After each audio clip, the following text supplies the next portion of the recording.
Здравейте, малки и големи фенове и фенки!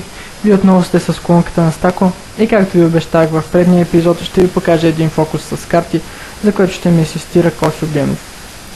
Преди това искам да кажа, че през последните няколко дни на миналата седмица той не беше болен, а всъщност усилено се готви за неговия дебют. Да видим какво е научил. Като за начало ще мина по този начин. С пръст по картите и Косьо ще каже стоп. Готов? Окей. Стоп! Девятка каро. Това е случайно избрана карта, която ще участва в фокуса. Това е картата на Косьо, която той се избра.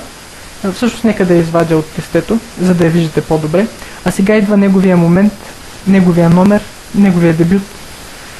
И ако си чуете къде е той е ето тук. Кара колела. Нека да видим какво е научил.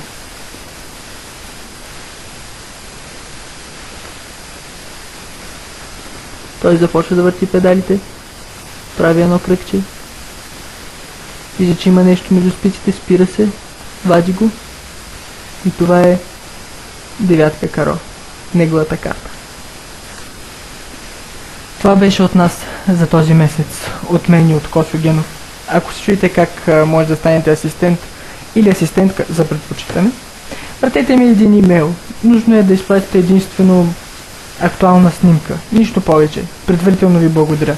Довиждане и до нови срещи.